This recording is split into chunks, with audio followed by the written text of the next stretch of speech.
වාසනා ඇතු ප්‍රධාන කරගනිමින් සම්බන්ධ වන අලිපන්තිය පිළිබඳව අද අපි ඔබව දැනුවත් කරන්න බලාපොරොත්තු වෙනවා.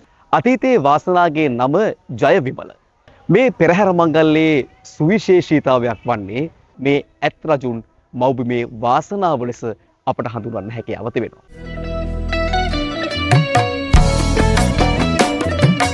ඇහැල මහේ පුද සිරිතයි කතරගමේ කිරිවෙහෙරයි. ඓතිහාසික රුහුණු කතරගම මහදේවාලයේ වාර්ෂික ඇසළ පුද පෙරහැර මංගල්‍ය ආරම්භ වී තිබෙනවා.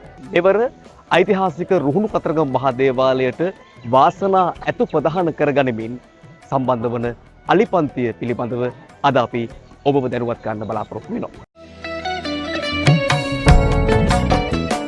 ඓතිහාසික රුහුණු කතරගම මහදේවාලයේ වාර්ෂික ඇසළ පුද පෙරහැර මංගල්‍යයට කතරගම වාසනා ප්‍රධාන කරගනිමින් අලිපන්තියේ බොහෝ දෙනෙක් මෙවර සම්බන්ධ වෙනවා. මේ පෙරහැර මංගල්‍යයේ සුවිශේෂීතාවයක් වන්නේ කතරගම දෙවි හාමුදුරුවන් වැඩම කරවන මංගල ඇත්තාමි ලෙස පුරාණ චාරිත්‍රය ඉටු කරන්නේ කතරගම වාසනා ඇත් රජු.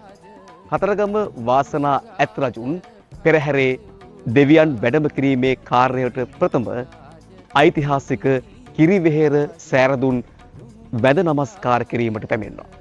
මේ ඊ타මත්ම සුවිශේෂී කටයුත්තක්. දෙවියන් වැඩම කිරීමට පෙර කිරිවෙහෙර සෑරදුන් වැඳ නමස්කාර කරමින් කිරිවෙහෙර සෑරදුන්ගේ ආශිර්වාදය ලබාගෙන යලිත් මහ වාහල් කඩ අසලට අලිපන්තිය සමග එකතු වන්න ඔහු ගමන් කරනවා. කතරගම වාසනා පිළිබඳව සිහිපත් කරන විට වර්ෂ 1971 දී අනුරාධපුර කැලයකින් තමයි මේ කතරගම වාසනා හමුවන්නේ. වර්ෂ 1978 දී එවකට වරාය හා ගුවන් සේවා අමාත්‍යවරිය වූ විමලා කන්නංගර මැතිණිය මේ ඇත්පටවා ඓතිහාසික රුහුණු කතරගම මහදේවාලයට පූජා කරනවා. අතීතයේ වාසනාගේ නම ජය විමල. ඉන් අනතුරුව කතරගම රාජාවවට පත් වෙනවා. අවස්ථා කිහිපයකදී ජීවිතය බේරීමේ වාසනාව ලැබුණු නිසා කතරගම වාසනාට අවසානයේදී බොහෝ දෙනා වාසනාව ලෙස හඳුන්වීමත් සමග කතරගම වාසනා ලෙස නම් ලැබෙනවා. එවැනි වාසනා මහිමයකට උරුමකම් කියන කතරගම වාසනා වර්තමානයේ අජිත් ලියනගේ මහතා විසින් තමන්ගේ දරුවෙකුට වඩා ආදරයෙන් මේ ඇතු බලා ගන්නවා.